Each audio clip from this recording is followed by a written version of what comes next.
Bonjour à toutes et tous, j'espère que vous allez bien. Je suis Alexandra Cellero et j'accompagne depuis plus de 10 ans les femmes à incarner leur plein potentiel sur Terre et dans leur famille, dans des formations et dans des retraites. Aujourd'hui, j'avais envie de te parler d'un sujet qui est pour moi important. Comment rester femme dans ce rôle de mère? Ou comment devenir mère tout en restant femme? Vaste sujet, on le sait toutes. Devenir mère, c'est un bouleversement, une transformation et donc une déformation de tout ce qui a été jusqu'à maintenant. On renaît dans un nouveau rôle, celui de mère qu'on ne connaissait pas si c'est notre premier enfant. Et si c'est notre deuxième enfant, on redevient mère, mais avec un autre enfant.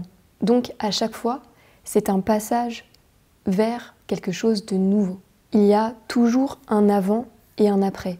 La vie avant de devenir mère est finie, doit aussi laisser sa place à autre chose et donc mourir pour renaître à cette nouvelle vie.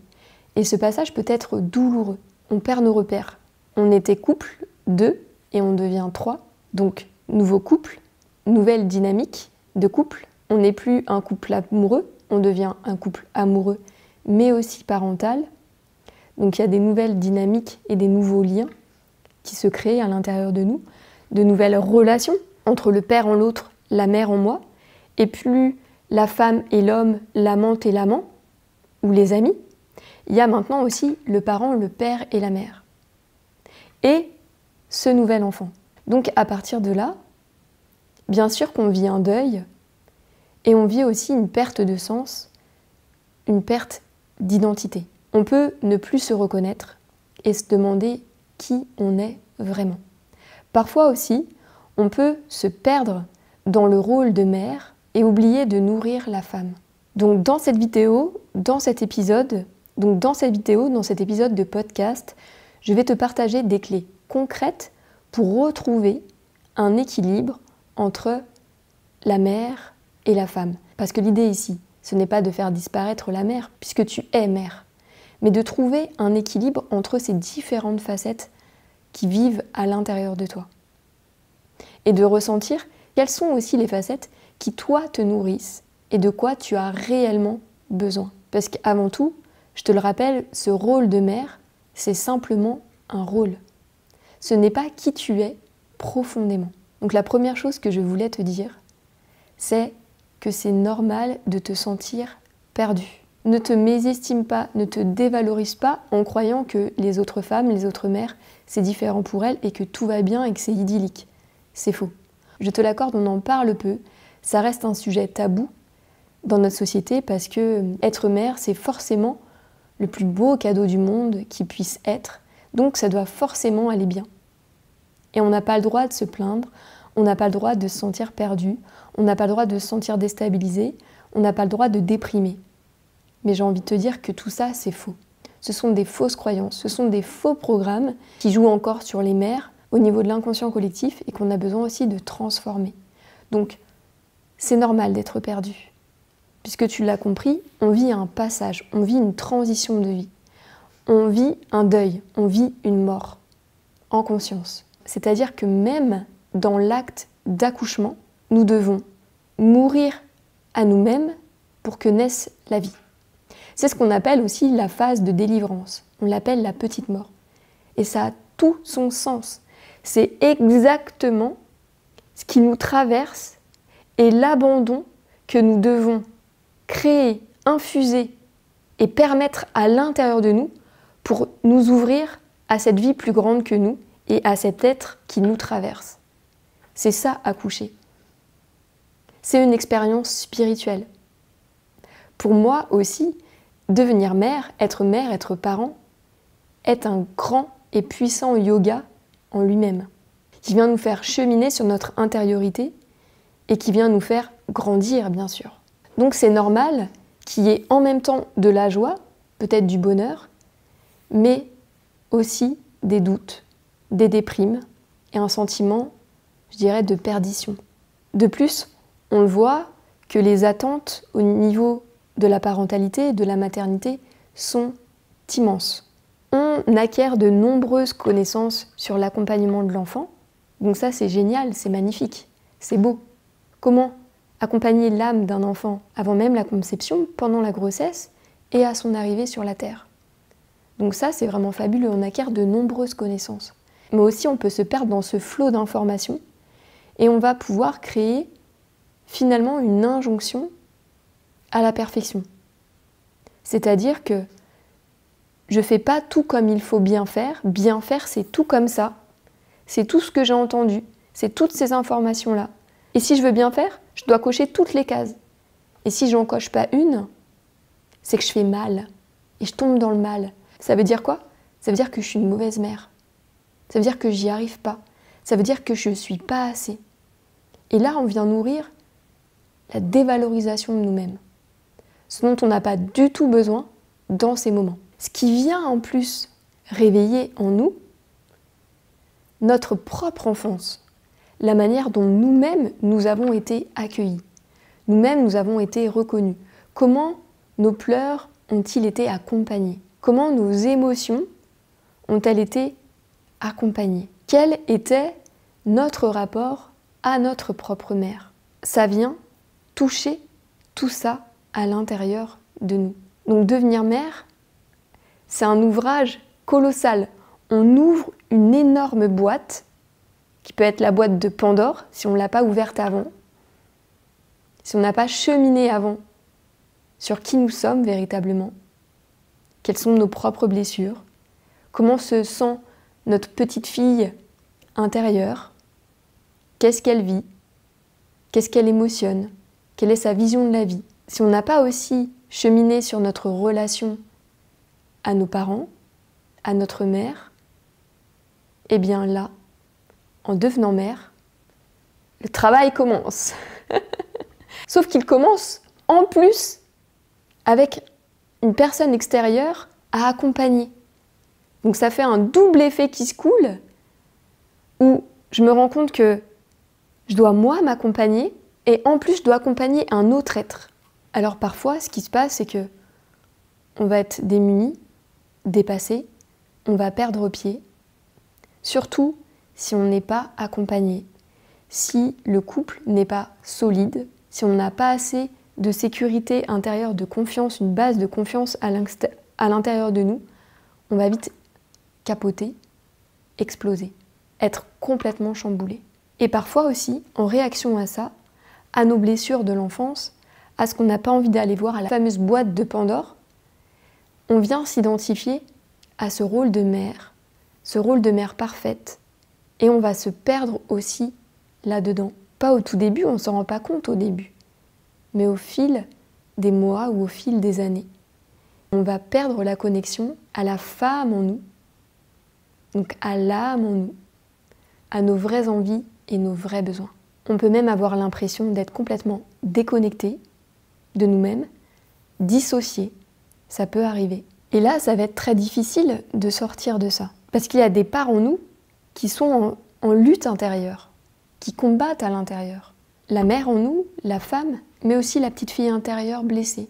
Ce qui fait que je ne fais pas les choses en conscience, depuis un espace de conscience, mais parfois depuis un espace blessé, source de grandes et profondes blessures, qui ne me font pas agir à partir de ma justesse, à partir de mon cœur, mais qui me font réagir pour ne pas revivre la même souffrance, pour ne pas que mon enfant revive la même souffrance, et donc je compense. Je passe mon temps à compenser. Et vous voyez dans ce mot, je compense, je pense. Donc j'essaye de penser, de guérir ma blessure. Et mon enfant, il n'est pas là pour guérir mes blessures. Je suis là pour l'accompagner depuis le bon espace, et c'est un espace d'amour, de conscience, et donc non blessé. Parfois, en m'en rendant compte, je vais culpabiliser. Et cette culpabilité va à nouveau m'enfermer dans ce rôle de mère et de mère parfaite. Il va y avoir une sensation comme si j'arrivais pas à trouver la sortie. Comme si je m'étais enfermée dans une nouvelle boîte, celle de la mère parfaite, et que j'arrivais plus à sortir de ça. Et je me rends compte que je suis mal, que je ne suis pas heureuse, pas épanouie dans le fond, mais je ne sais pas quoi faire pour être autrement. Et je le redis, parce que c'est important, c'est normal de vivre ce passage. Je l'ai moi-même vécu, surtout lors de la petite enfance de 0 à 3 ans, parce que c'est un passage qui nous demande, nous, en tant que mère, surtout quand on allaite, une des plus grandes dévotions qui soit, et donc la plus grande des humilités. Ce qui n'est pas toujours facile pour certaines d'entre nous, d'être dans la dévotion et dans l'humilité. Ce que cette expérience m'a donc appris et mis en lumière, et que je voulais te partager là aujourd'hui comme des clés, c'est la première, qu'il est vraiment essentiel d'aller plonger au cœur de ton enfant intérieur et dans le rapport à ton enfance et à ta mère pour réellement pouvoir créer ta famille, ta maternité, ta parentalité depuis le bon espace, c'est-à-dire depuis l'espace de ton cœur, et non pas à partir de tes blessures. Tu ne peux pas accompagner de la manière la plus juste ton enfant si ce sont tes blessures de l'enfance qui parlent. C'est-à-dire que tout ce que va vivre ton enfant, tu vas le vivre à partir de tes propres blessures. Tu vas parfois te voir à travers lui. Donc tu vas projeter tes peurs, tes manques, tes attentes, tes croyances sur ce qu'il vit. Tu vas aussi, sans t'en rendre compte, inconsciemment, prendre le rôle de ta propre mère avec toi, enfant, ou bien réagir au rôle de ta propre mère en faisant l'opposé de ta mère parce que tu es en réaction par rapport à ton histoire et que tu n'es pas finalement aux commandes de la propre histoire que tu es en train de vivre, de créer, de dessiner avec ton enfant. Donc je t'inviterai à présent à vraiment t'observer. Observer qui est présent, quelle est la part de toi qui est réellement présente quand tu es avec ton enfant. Est-ce que c'est l'âme en toi, le cœur? Est-ce que tu agis avec lui depuis l'espace de ton cœur? Est-ce que finalement tu sais ce que c'est que être dans l'espace de ton cœur? Déjà, c'est la première chose.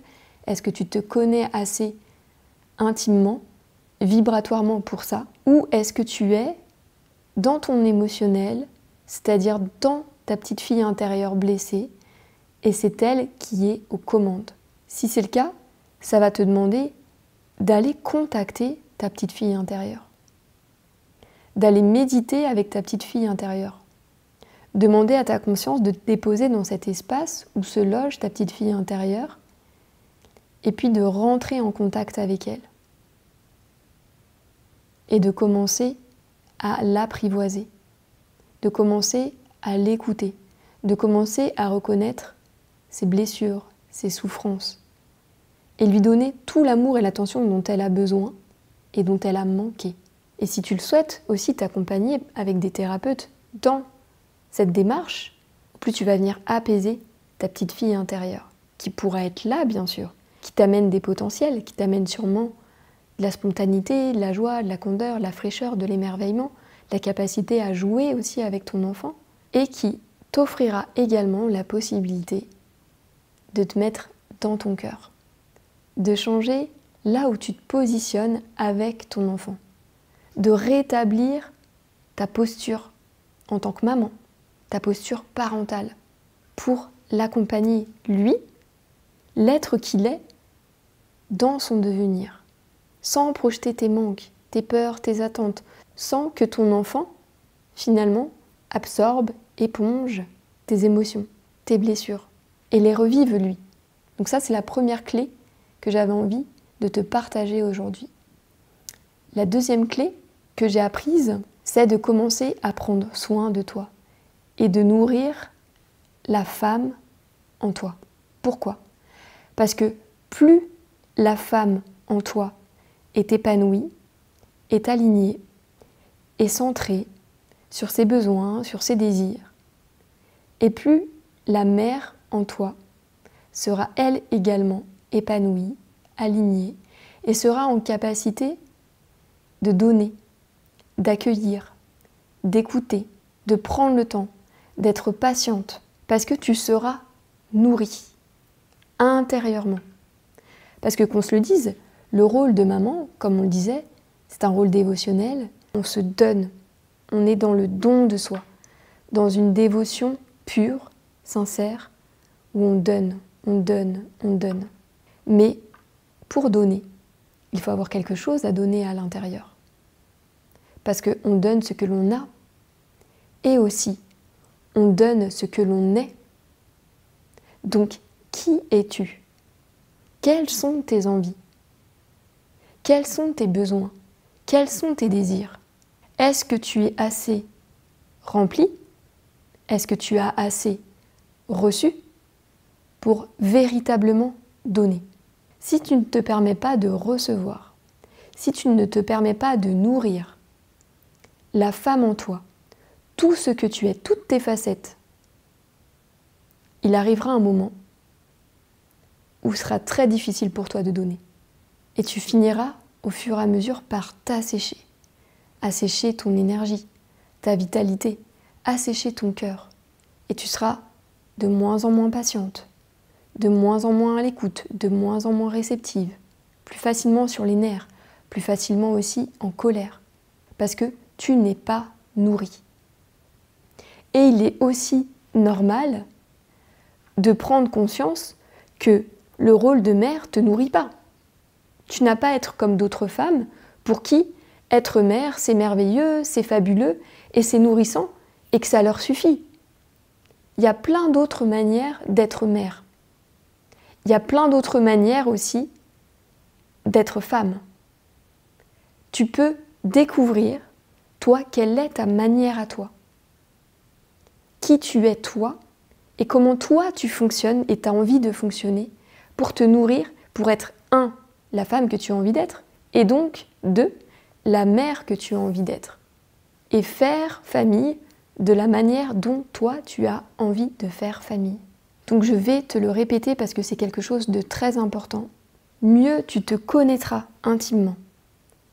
Tu connaîtras tes vrais besoins, tes vraies envies. Mieux tu connaîtras qu'est-ce qui te nourrit, qu'est-ce qui te donne de l'énergie et qui n'en draine pas, qu'est-ce qui t'en donne concrètement. Plus tu t'offriras ce qui te donne de l'énergie, et plus toutes les facettes de ce que tu es vont en bénéficier et vont en profiter. C'est-à-dire la mère en toi, et puis ta famille, tes enfants et ton conjoint.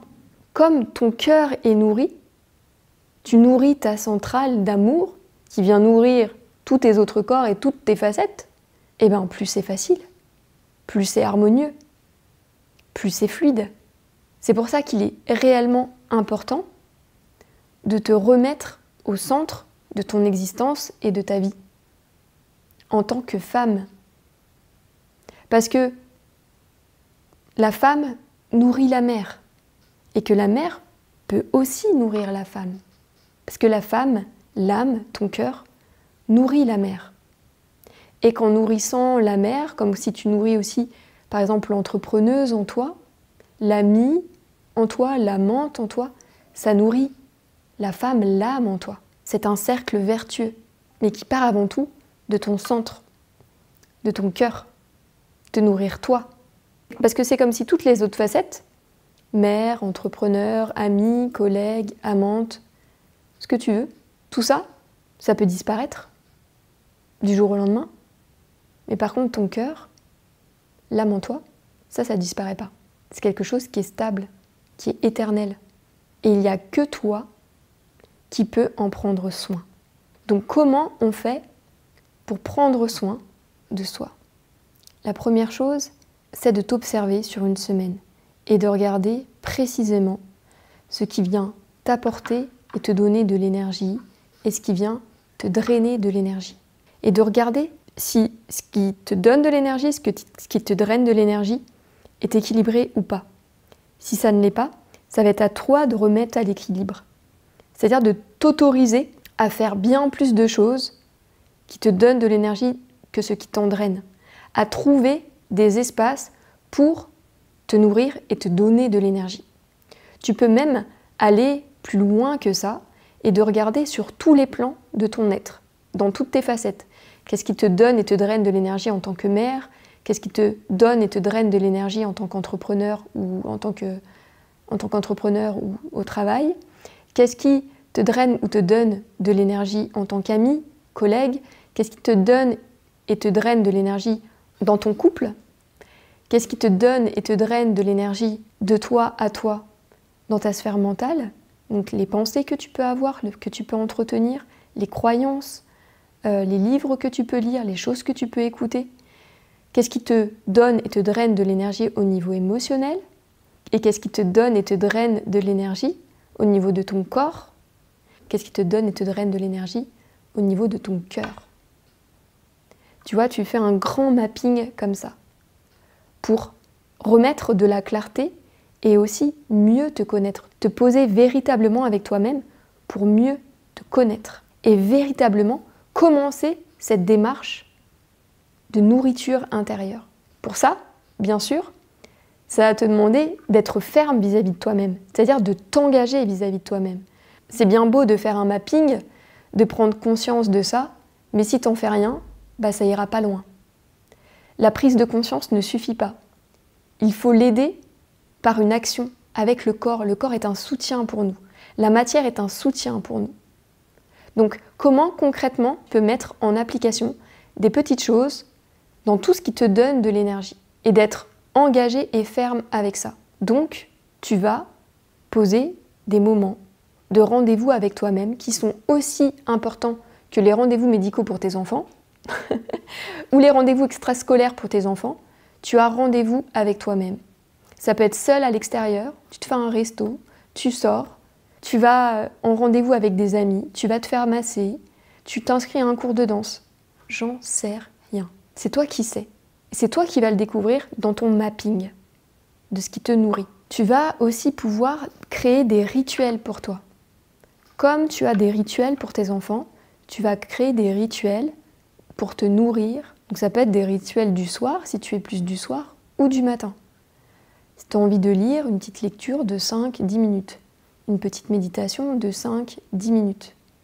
Un petit moment artistique de danse ou de dessin de 5-10 minutes. Parce que en te créant des petits rituels, même s'ils sont courts, parce que tu n'as pas beaucoup de temps, ça va te nourrir, ça va te recharger. Et en te nourrissant, en te rechargeant, tu vas peut-être gagner en bien-être pendant 10 heures. 10 minutes, ça va peut-être faire un effet de 10 heures. Parce que tu seras nourri. Fais l'expérience. Je ne peux pas faire l'expérience à ta place. Donc je te propose de faire l'expérience, et ce, sur une semaine. Tu fais l'expérience de créer des petits rituels de 5-10 minutes, et tu regardes sur une semaine les effets que ça a. Et au-delà de regarder les effets, je te propose de les noter, les effets, pour bien que tu conscientises les effets que ça procure sur toi, sur ton épanouissement, sur ton bien-être, sur peut-être la manière d'être avec les autres, que ce soit dans ton couple ou avec tes enfants. Même si c'est court, c'est puissant, puisque tu te nourris de l'intérieur. L'autre chose aussi importante, ça va être de cultiver ta reliance, la reliance à ton cœur, à ton âme. Ça aussi, c'est une profonde nourriture pour nous. Donc ça peut faire partie de tes rituels, de créer des espaces pour toi avant, dans tes 5, 10, 15 minutes. Mais ça peut être aussi en plus. C'est-à-dire que tous les jours, en te levant le matin, tu peux prendre un temps pour te relier à ton cœur. Dans la journée aussi. Simplement y penser, fermer les yeux, y penser, ou même les yeux ouverts. Te reconnecter à ton cœur, à cet espace en toi. Reconnecter à cet amour en toi. Déjà en y pensant, en remerciant, en t'ouvrant à la gratitude. Ce pourquoi tu as de la gratitude dans ce que tu vis. Et ça aussi, ça prend pas beaucoup de temps. Te remercier pour ce que tu vis. Remercier ton âme, ton cœur pour ce que tu vis. Remercier la vie, le divin pour ce que tu vis. Ça aussi, ça nourrit ton cœur. Et si tu as plus de temps, méditer. Pour vraiment goûter à cet espace en toi. Tu vois, une fois que tu te poses dans cet espace, que tu es au contact de cet espace et donc de ces vibrations, de cette énergie, c'est comme si tu viens manger ça. Tu viens respirer cette vibration. Et ça aussi, c'est nourrissant. La troisième chose, ça va être de cultiver ta féminité, de t'autoriser à redécouvrir la nouvelle femme que tu es. Non pas celle que tu étais, puisque celle-ci, elle est révolue, elle est morte. Maintenant, il y a une nouvelle femme qui est là, qui est née. Et quelle est cette nouvelle femme? Quelle est l'approche qu'elle a maintenant avec sa féminité, avec sa sensualité, avec sa sexualité aussi, et avec son corps? Donc pour ça, il y a plein de choses qui existent. Renouer avec ton corps, c'est le masser, le mettre en mouvement, danser, compris pour la sensualité, et puis te poser avec toi-même concernant ta sexualité. Déjà, quels sont tes nouveaux besoins? Quelles sont tes nouvelles envies? Et l'exprimer avec ton partenaire. Proposer des temps de conversation, de dialogue ouvert pour se réinventer aussi au niveau du couple dans cette nouvelle sexualité et dans ce nouveau rapport à ton corps. Et la dernière chose aussi que j'aimerais te dire, et je sais qu'elle n'est pas des moindres, c'est de demander de l'aide, d'oser demander de l'aide. Déléguer, t'offrir un temps pour toi, c'est pas abandonner tes enfants. Tu es en train de justement t'offrir du bon, du bien, du doux, pour être au mieux avec eux, pour être dans le meilleur avec eux. Donc, tu ne les abandonnes pas. Tu es au service de cette mission, de les accompagner au mieux. Donc, tu peux t'autoriser à demander de l'aide de ton conjoint, de ta famille, d'amis, de parents, de personnes aussi extérieures. Tu as aussi besoin de respiration et de temps pour toi, comme on s'est dit avant. C'est tout à fait normal et bon pour ta santé mentale, émotionnelle, psychique, sur tous les plans. Ici, l'idée n'est pas d'alimenter une part plus qu'une autre, mais plutôt de prendre conscience que toutes les parts de nous sont au service de nous-mêmes et elles ne doivent pas nous desservir, nous enfermer, nous limiter. Ça, c'est un signal d'alarme. C'est-à-dire du moment où nous nous sentons limités, où nous ne nous sentons pas dans notre puissance, c'est que nous sommes en train de nous enfermer. C'est que nous sommes en train de ne plus nous nourrir. Et pourtant, ce qui est merveilleux, c'est qu'il y a un lien entre toutes les parts de nous. Il y a un lien entre la mère et la femme. C'est souvent quand nous devenons mères que nous nous redécouvrons en tant que femme et que la mère nous ramène à la femme en nous. C'est-à-dire que la maternité peut être un vrai tremplin pour reconquérir notre féminité. C'est une véritable opportunité de se redécouvrir. On est différente, donc on va être obligé de fonctionner différemment. Et plus on est ouverte à ce renouveau, et plus tout est possible, plus c'est doux, plus c'est léger. On a pu se redécouvrir lors de la grossesse, on a pu se redécouvrir lors de l'accouchement et peut-être ressentir en nous une puissance qu'on n'a jamais ressentie, une confiance en nous qu'on n'a jamais ressentie. On peut aussi se redécouvrir avec l'arrivée de notre enfant, parce que nos enfants, bien sûr, sont des grands miroirs qui nous permettent de mieux nous voir. Qu'est-ce que j'ai pas osé regarder jusqu'à maintenant et comment le regarder maintenant pour devenir qui j'ai vraiment envie d'être? Comment je vais pouvoir aussi me réinventer maintenant dans mon couple? Comment je vais pouvoir maintenant créer ma vision de la famille? Ça, ce qui est magique, c'est ça la grâce de devenir mère.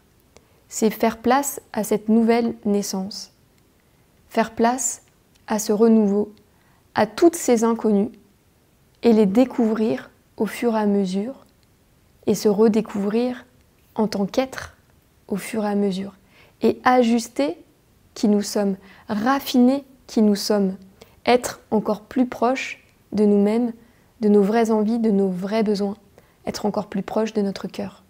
Donc, tu n'as pas à choisir entre toutes tes facettes, entre ta facette de mère et de femme.